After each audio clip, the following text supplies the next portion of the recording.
Hi, thanks for tuning in to our Practical Nerds Weekly podcast. I'm Shub, and together with my partner and co-host Patric, we normally invest in founders in design, construction, renovation, and logistics technology.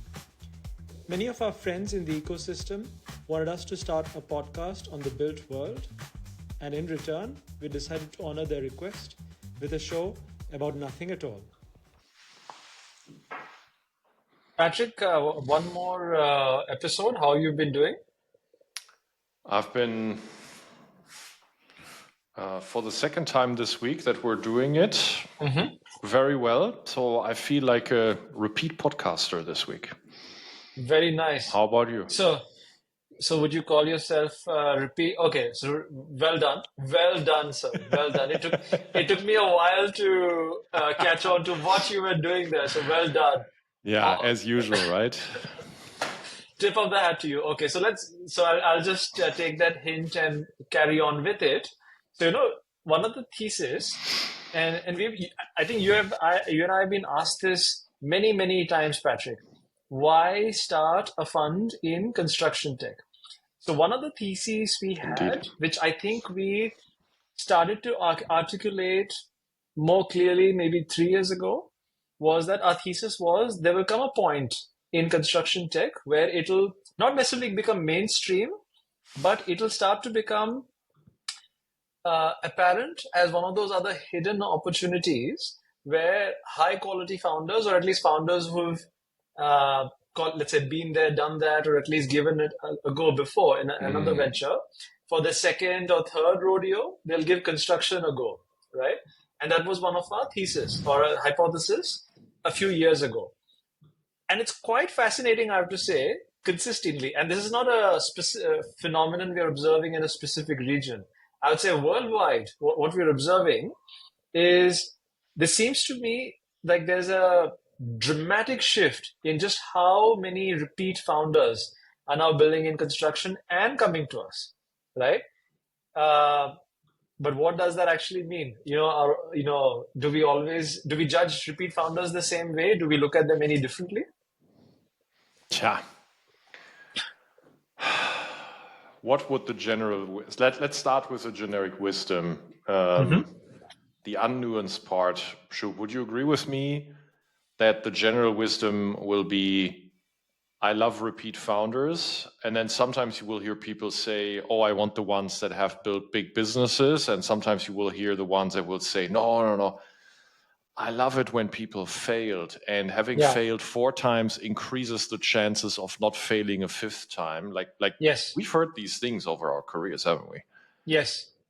In fact, I think, and I'm looking primarily at VCs when I say this, I think there is a general sense that, hey, if you've started a venture, and regardless of what happens to it, if you're in your second or third innings, it's almost like you've taken a dip in holy water, and now everything you've done is always explained with a ton of positivity by the VC, right? And it's always, if it's good, it's completely attributable to this founder. If something bad happened, it's attributable to everyone else. And I see this a lot. And I'd say that was a lot of generic VC wisdom, I think, is rooted in that sort of thinking. Yeah. So I think for you and me, it's good to unpack that a little bit today. And we let others hear how you and I speak about it. But it's, at least for me, I don't think we've found the fountain of wisdom here. We're just having a conversation among 2 chaps, how we think about it. So there's different psychology frameworks, how personalities work, etc. I'm going to skip all of that and make it really simple. When it comes to this discussion, we can take it to the personality layer and to the experience layer. And I'll leave out capabilities that will just complicate it even more. Let's just assume it's the result of these 2. So there's personality layer and there's experience layer. Again, super dumbed down. And I like to think, let's start off this way, that being a second-time founder, third, fifth, nth-time founder will actually not influence your personality as much as, for example, your formative years in life will have influenced you. You know, your childhood, your teenage years, maybe still your early 20s. And typically, it will also not influence your personality nearly as much as a super traumatic event, like the loss of a loved person or Yes. a major accident, the loss of all of your net worth, or your parents getting laid off and all of a sudden struggling to make a living, like all the kinds of very, very deep cutting events that a person can have in their life. I posit to you, Shub, staying on the personality layer, that being an nth time founder, the fact that you're nth time will not influence your personality as much as any of those things that I just mentioned. I would in general agree with that. Now, there is an argument to be made potentially, or I should say that argument is used a lot, that if in the case of a repeat founder where, or let's say a second time founder where the first time was unsuccessful or the venture didn't and it ended up shutting down, it is often the picture is painted of that being a traumatic event. But in that is it person's, though? I mean, if that person, okay, look, I mean, if that person was VC backed, I would not buy that because really, what you lost is someone else's money, and sure, it sucks, and you invested a ton of time. I'm not saying it doesn't suck, but it doesn't rise to the quality of being as personality altering as your formative years or a real trauma. Now, if it was you actually bootstrapping that business, doing it for a long time, and you rose very high and then you fell very, very deep over a long period of time, then it would interest me a little bit more in the personality altering sense. But I think as a VC founder that failed after 7, come on, that's not personality changing as much. I would fully subscribe to the way you just described it. Yeah. And then on the other side, and we'll come back to these two, I guess, but then on the other side, you have the experience layer. So there I would posit that going through a number of repetitions of company building, whatever those repetitions are, success, fails, 0 to 1, 0 to 10,000, all of those repetitions give you valuable, all of those repetitions give you experience, full stop. Now, is that experience more valuable than other experience? ? That's something I have to evaluate case by case. It's not like, oh my God, the fact that you have done 5 different companies by default is better than having someone that comes out of a big industrial company. I have to understand the personality for that actually, and what exactly the experiences were. The one thing I will grant blanket on the nth time founder on the experience layer is most likely I don't have to expect stupid, silly, or naive company building mistakes anymore that you paid for with your previous experiences. Yes. But avoiding those should also not be that valuable, because if you're a very high quality founder, like 1 in 10,000 or more, even hitting those little stumbling blocks will be easily corrected. You will typically have a network to avoid them as a first-time founder as well, if you're in this very, very high elite degree of founder that we're striving to find, so that the value of avoiding these first-time mistakes is actually not that high. But I would give that as a blanket value on the experience layer to the nth-time founder. Yeah.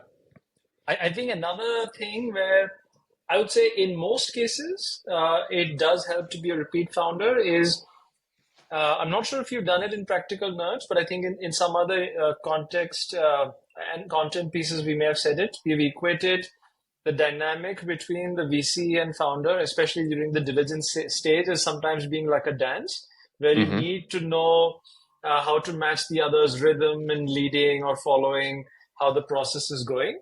Usually with repeat founders, they more instinctively get the dance and they don't sort of fumble through it, as many inexperienced first-time founders often do. But you're right. That might also be muscle memory or having gone through it. Now, where I have a problem with is equating fluency or rhythm with that dance and equating that to company building prowess. And I think for whatever reason, that is for many VCs tend to use it interchangeably. Yeah. I know I've been fooled by that in my first few years as an investor too. So not anymore, but it can be, it can add an overlay to your real judgment if that happens. Yes. So between personality layer and experience layer for the N+1 founder,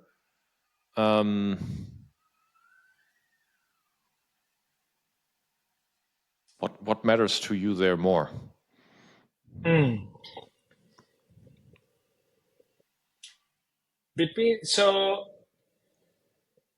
that's an interesting way of framing it. Maybe I'll tell you what I'm specifically looking for. So what I'm thinking, I think, is sort of somewhere in between or meshes between the two things you described. In good or high quality instances of repeat founders, what I've found is they're very easily able to articulate what truly matters to them, and therefore what sacrifices or trade-offs they're willing to do to stick to what matters to them. And by that, I don't mean, random VC speak like, work hard or, generic things like that. What I mean is, for example, there's certain categories of investors they may not even consider going to because of prior experiences, even if that means excluding some very high quality names. It could also mean choosing to raise less than what their reputation might allow because they're aware of the ramifications of loading up too much money, creating valuation pressure, or other such things, or being very upfront about how the rounds are to be structured, etc., because they're able to relate to how that factored into their previous companies. Versus when there are cases where it's a repeat founder, but there's no articulation of what sacrifices or trade-offs they're willing to make to stick to what's important to them, then I start questioning, okay, if you don't, even when it's your second or third time, if you don't know what you want to protect, then have you actually learned anything from your previous venture? What do you mean when you say to protect? So usually what I've seen is, let's say something, by the way, this also applies in the case of ventures that do well and are successful. So I think it probably applies equally. But what happens is, when you start off as a first-time founder, you don't know several things, as I just said, and you kind of live through it moment by moment, or because that's the best you know. And you have several moments along the journey where you end up saying, I just wish I knew. I just wish I knew this. I just wish someone had told me this, right? By the way, it also happens with you. I have that. Yeah, all the time, right? Okay, simple question, right? Now, based on what you and I know from our time at Fundamental, if for whatever reason we had to redo it, there's so many things we probably redo and do differently, right? Oh, God. Now, so what that would also mean is even a few big ones. Exactly, right? But because of our awareness of what things are extremely important for us, based on what we know today, this might mean we may, in the present moment or tactically, choose to make what may be called sacrifices to protect what is important for us because we have learned those. Now, if in my conversations with founders, I don't get any sense that there is this earned learning or learning through a trial by fire they've gathered in order to protect that learning, then I start to question, hey, have you actually accumulated any learnings in that journey? Or did you just sort of flake out? You have to really explain to me what you mean by making a sacrifice to protect the learning. Okay. So now I'm trying to figure out how do I abstract this without bringing up specific examples. That's the real challenge here. Yeah. Okay. So let's say some of your earned learnings are around hiring, right? Okay. Where you have figured out, hey, if you hire in this manner, it's going to there is a your earned learning suggests that there is a new kind of risk you introduce, or a new kind of catastrophic failure point you introduce into the venture, or exposure to some specific jurisdiction, right? Exposes you to certain risks which you were not aware of. So if you try it again, because of your earned learning, you will say, hey, you know what? I'm not even interested in going through trying my luck again.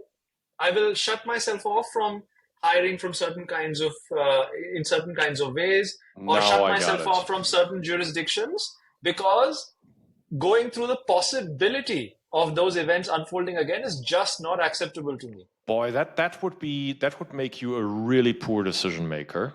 That would not interest me. So that is something.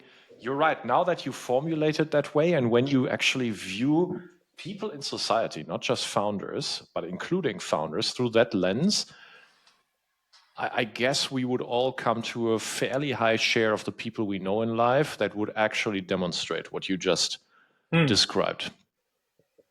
I mean, in a way, you and I do it. As a negative bias that we have to actively control. I see it in, let me not talk about you and myself here. We're the hosts, we get to talk about what we want. So here, I don't want to talk about that, but I will say it has happened to me. But using an externalized example, it happens a lot when a VC says, oh, no, we've invested in that space. I don't want to invest again. Okay, but that doesn't have to be because the space is shit. Maybe you were in the wrong company, right? Yeah. It's an example on an investor's profession, how that what you just described basically manifests too. Yeah, that is interesting. Yeah, I really want to ask you what it is that founders have to show to you to convince you that isn't the case. But let's not do that, because that would lead to reverse engineering. We'll do that offline. I have a slightly... I want to blow your mind with something. So, okay.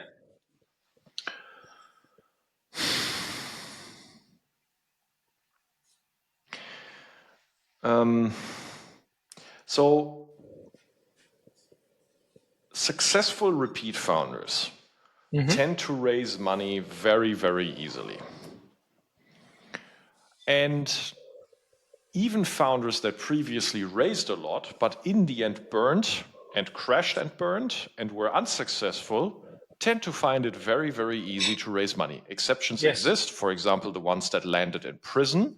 But even the exception to the exception exists, where those that landed in prison again went on to raise a lot of money. So that in and of itself is sort of, and here's my first of the 2 points that I want to make.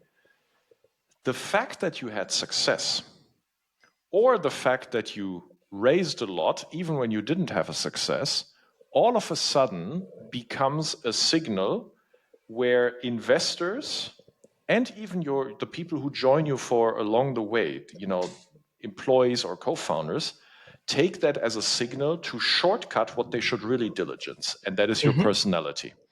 So all of a sudden, because you had done that, I take shortcuts on understanding you as a person, your traits, preferences, quirks, and so on. And so weirdly, and that's my first point, that is actually when you make that kind of a decision on who to invest or partner or join, it makes you more susceptible to be in the wrong kinds of people.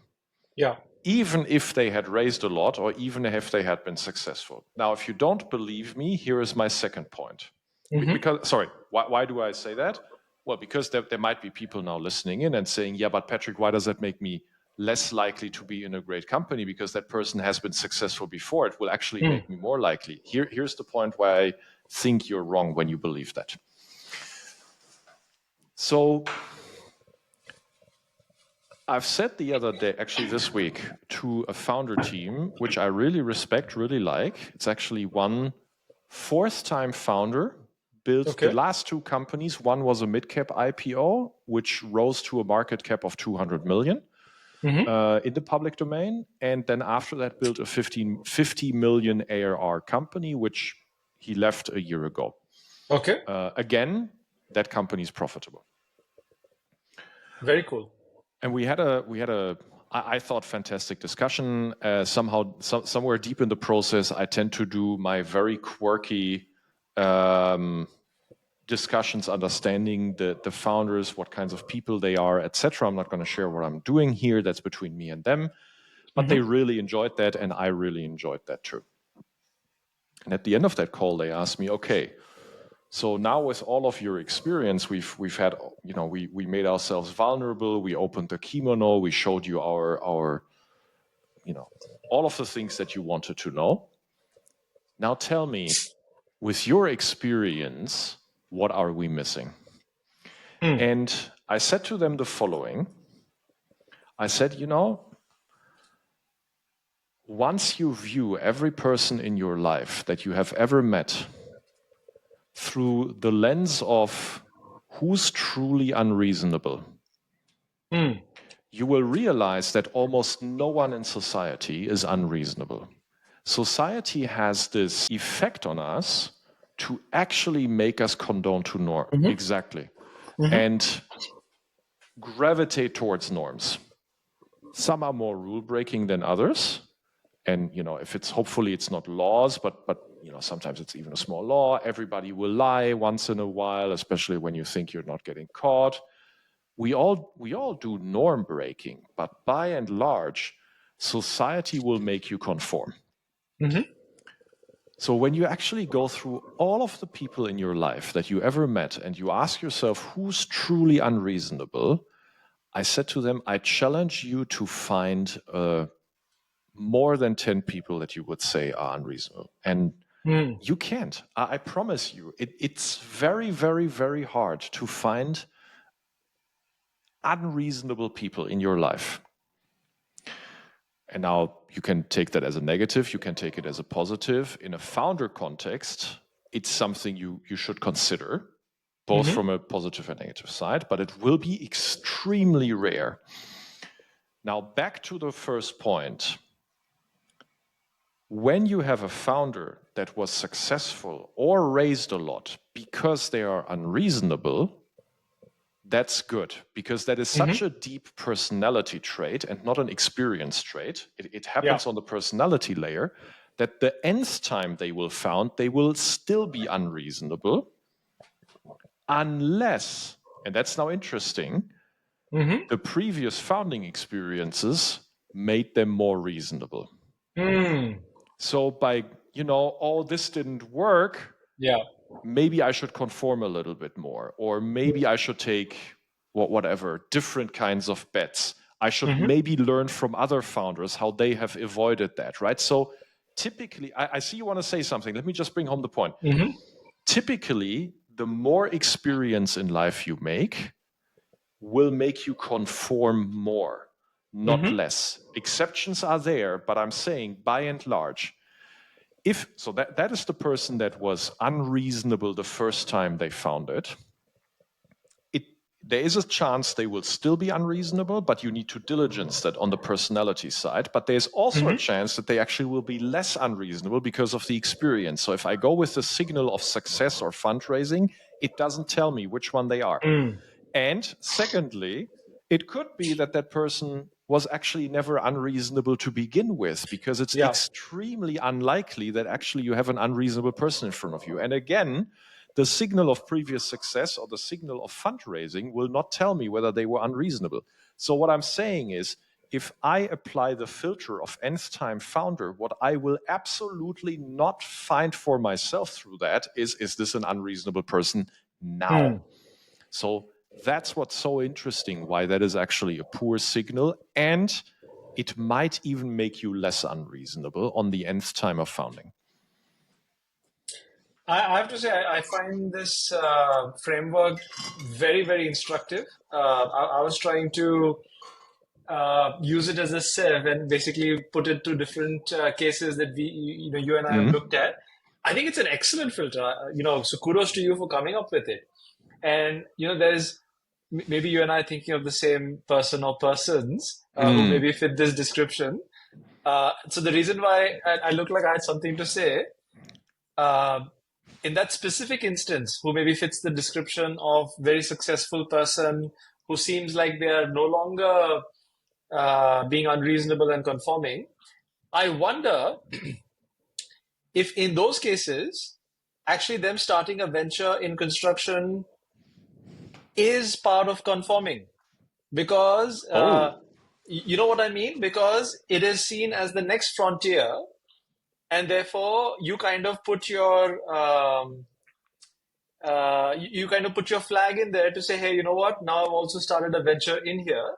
So even though you're doing an act which may overtly seem unreasonable, you're actually doing it with the intent to conform.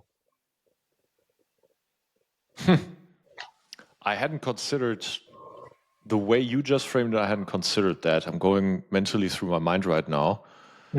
Yeah, I can see that happening. Weird side anecdote. So I had a buddy living in San Francisco chat to me a couple of weeks ago. Like everyone there, they a lot of people who either went through through YC or etc. And they tell me, hey, now actually the kids of former YC founders go through YC when they are 16 or 17, and it starts to look like the literal startup school that YC has actually done. And I asked him, do they expect them to be successful? And he said, in my impression, it's seen as I want the stamp that I was there so that I, when then found the second time, I don't have to go there anymore. I was like, wow, that is quite something. That for me would be the exact reasonable thing to do that I'm not interested in. I mean, it's either that or it's like a bullet point on your resume which gets you into business school or somewhere else. Exactly. Right? Yeah. So isn't that fascinating? Yeah. The other thing, which I think relates to, maybe in a weird way, it actually intersects with all the things we have just said, and yet I feel it deserves its own place as something which, at least I like to use this as a yardstick to judge for repeat founders, is their ability to more directly internalize blame and responsibility onto themselves. So let me explain what I mean by that. So if you are a first-time founder, as we have mentioned before, you hopefully, if you were a first-time founder, you maybe didn't know how to find the rhythm of the dance with VCs. You made certain noob mistakes running companies. You didn't know a few other things, etc., etc. So mistakes happened. And in each of these cases, you could say, hey, it happened because of sheer ignorance or first-time mistakes, etc. The second time onwards, you are, or I would expect you, I should say, let me internalize responsibility here, right? So I would expect you as a repeat founder to be aware of all the things you had done wrong previously, and to figure out what could be sources of weakness for your businesses. I mean, relating to our previous podcast episodes we have done on identifying bottlenecks as a source for compounding and so on, to know that. If you don't know it, I would say that's at the very least an orange flag. If you haven't even acquired that skill as a second or third time founder, that's a problem as far as I'm concerned. But let's say you've got there, or you still haven't got there. At this point, I would still expect you at least to internalize yourself or to hold yourself as the primary source of blame and responsibility in the company. And now when I say it out loud like that, to me, it is extremely obvious, because if in your worldview as a repeat founder, you think you being a repeat founder makes the company more bankable and more a reason for more funding to come through, that also means it is less acceptable for you to make mistakes. You have less grounds or less excuses to give yourself than a first-time founder. So if in that, with that forum or that context set, if then you externalize blame, that for me is unacceptable. On the extremely simplified 2 layers, personality versus experience, what you just described, that ability, is that personality or experience? I would say it's personality, but it's a facet of personality which I think you don't maybe get a full picture of in the first time around.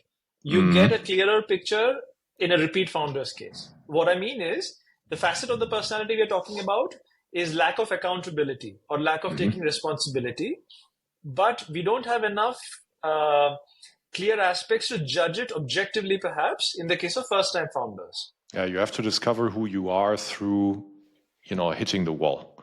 Yeah. Yeah, fair enough.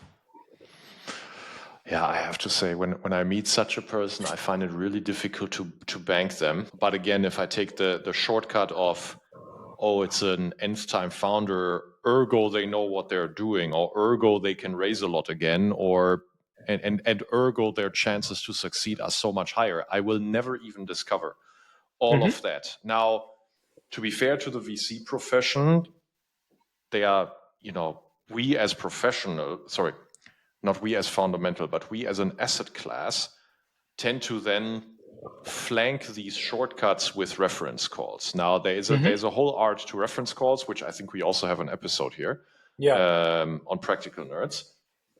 And you can execute you can execute reference calls so poorly that the fact that you are doing them is actually adding negative value to your process. But if you execute reference calls really well, it will help you reveal certain things, but you, in my opinion, at least I haven't found a method how to do that. The reference call will not reveal the fundamental shape of the person that I want to have. It tends to point me in directions, and it tends to make the contours sharper where they are blurry for me, but they are not they don't give me the level of information that I need to have to understand your personality. Also with regard, for example, to accountability. Now, if the reference call tells me, hey, that time around, the person really had trouble actually accepting any blame, they externalize it all the time. Yeah, I mean, then that's a very good pointer and makes the contours sharp. But still, I would want the discussion with the founder about that, specific incident and understand. For me, it's very important to understand where it comes from. So that's why, for me, the formative years are extremely interesting to learn about founders. I truly think, Shub, that a lot of the preferences and traits that make us as people will come from the earliest of experiences and the most deep of experiences. Yeah, I agree. Sorry, you were saying? Yeah, just to combine what you said about references and possibly a repeat founder not exhibiting the trait of taking responsibility or accountability. Patrick, how often has it happened that someone is a repeat founder who will preface something along the lines of, hey, we raised so-and-so amount of money from so-and-so these investors, we did this, we did that, etc. But then there'll be this line of, hey, but the board was not supportive, right? Or so-and-so investor told us to do XYZ, and for that reason, the company went under, and that's what happened. This competitor raised more than us. Yes. The market moved against us. All the time. Yeah. And, all the time. Sometimes in these situations, so I'll give you an example where it seems like a reasonable answer, but it actually, in a weird way, covers all the other topics we have covered before in this episode in a blanket response. So, for example, right, if such a person came up, I would, for example, ask something along the lines of, okay, what have you learned from this experience, right? What mistakes did you make? What have you done? And for instance, if they say something like, okay, my learning is I wouldn't raise from so-and-so investor because so-and-so investor, directed me to do these things in my previous company. for me, that is not an answer where you have taken on responsibility or shown any other learning, or internalized responsibility. You have made your entire learning someone else's deficiency and someone else's mistake. Yes, correct. So that for me is not an acceptable response to what your learning has been. But Shub, you and I, we might be missing a few big outcomes by approaching it that way. I'm not convinced we do, but there is that possibility. Let me give you an example from earlier this year. So a good friend of mine, GP, in a quite well-known generalist VC firm, has a couple billion under management, was leading the first round in a new startup in the project-based space. And I need to set the context here because it's really fascinating, and also how it's difficult for you and me to make these kinds of judgments, but discipline is important. So originally the founder, when they first were before they were even fundraising, was only a solo founder that came out of a certain hyped unicorn company and was, I want to say something like VP engineering in that unicorn company, occasionally attended board meetings, so had sufficient responsibility. That company had raised overall, I think including debt, probably 500 to 600 million. Was really a darling of a lot of investors, and was hyped as a very transformative business. Now, unfortunately, the company went into administration a couple of months before, but was still going through the administration process. But this person was basically then becoming free and starting something new. Okay. Except for my buddy, no other VC moved on that founder. And my buddy also didn't move on it just yet, but stayed extremely close and kept coaching that founder. That founder was fairly raw. I think he has certain island skills, very, very, steep, narrow skill set. And to their credit, they were staying close to help mold them and shape them because they had a hunch about this guy. Okay. So 8 weeks later, and that was then at the beginning of this year, this previous unicorn company finally completed their administration process, and the original founder and CEO all of a sudden became free to do something new. What did that CEO do? Joined his former employee as a co-founder in that business. Shub, what happened, do you think, the moment it kind of went through the grapevine that the CEO of that former unicorn joined him? Offers left, right, and center. So all of a sudden, over a weekend, a lot of VCs now immediately think this is the next best thing since sliced bread. They have no idea who the original founder is. They have no idea if that business is any good. They haven't looked into the market, competition, nothing. But hey, this guy now allegedly joins it. Let me get quickly. Like the whole thing was a buzzing. Okay. My buddy won that fairly quickly with a term sheet, because he could now move with conviction, but also he had shown to the let's say founder number one that he was the one that actually cared, that gave a shit, that actually made the homework, etc. Okay, so then he said, hey, look, I mean, would you guys like to join it? I can make half the round for you. This is the amount that is available. It's a fairly large round for you, but still, would you like to take a look? Okay, so I took a look, and I only met out of intent with founder number one, not the founder that then came from the unicorn, because I actually, first of all, didn't give a fuck. And two, I actually thought he had done a very piss poor job managing the previous company. He had done a great job building a narrative and brand and raising hundreds of millions, but actually from a management perspective, absolutely piss poor job. So I cared about founder number one. Eventually I passed because it wasn't my founder taste, wasn't my opportunity taste. Would have loved to work with my buddy there, but it didn't work out. But you know, Shub, these are the kinds of things that then we are passing on, but other people actually move on it just because. And I'm very certain that this kind of business can get a quick up round in the next year. In fact, I even said that to you. You know, we're leaving that on the table. The problem, however, is that I cannot sell at the next up round. So if I wanted to do sort of this temporal arbitrage, I cannot capture it. I would write it in my books, but from a cash flow perspective, nothing happens. This has to become a timeless business. And so if I don't have the taste for the founder because of the personality and who they are, then I still shouldn't do the deal. But a lot of VCs will. Yeah. Sorry, longer story. No, but it actually shows in a real world scenario, it's a 3D, 4D situation with so many different layers. I think if you put it in a multi-dimensional matrix, you'll have like good outcome, good founder, good outcome, bad founder, bad outcome, good founder, all these things.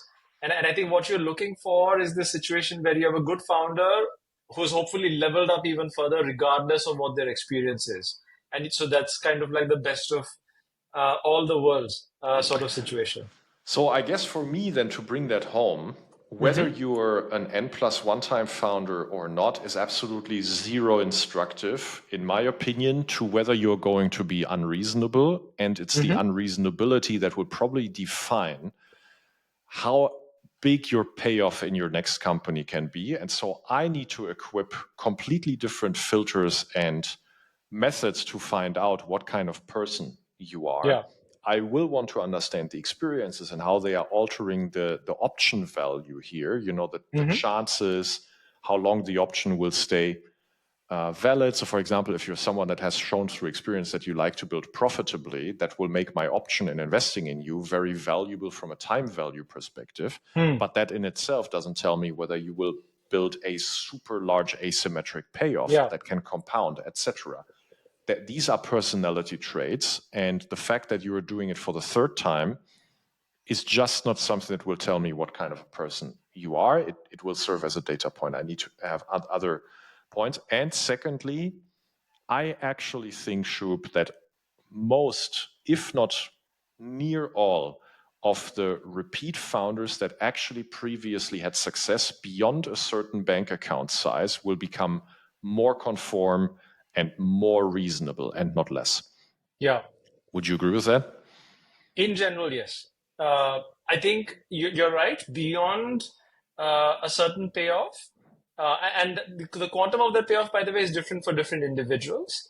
Only a very small proportion will probably have the hunger and to borrow your words, the aspect of being unreasonable to drive a large outcome the second time around. Yeah. Yeah, exactly. So I need to understand the personality. And I honestly think you can find it in all kinds of people. The experience layer, so not the personality layer, also there having, like I said at the top, having the experience of having gone through multiple companies and the experience of avoiding, easy company building mistakes, the VC dance, etc. That's valuable, but it is not valuable enough to drive a decision. And the experience of having done other things can also be extremely valuable and instructive to the company that you're building. I mean, I would actually like to run the analysis. I'll do it one day. But if you look at the top 1,150 companies that we referenced the other day, I'm fairly certain that a large number of the people who originally founded that business were actually not repeat founders. They actually had previous experience in something else. Yeah. I would be very surprised if that's not the case. I'm actually quite sure that is indeed what happened. Good discussion. Indeed. All right, sir. I wish you a wonderful weekend. Have a nice weekend, sir. Cheers.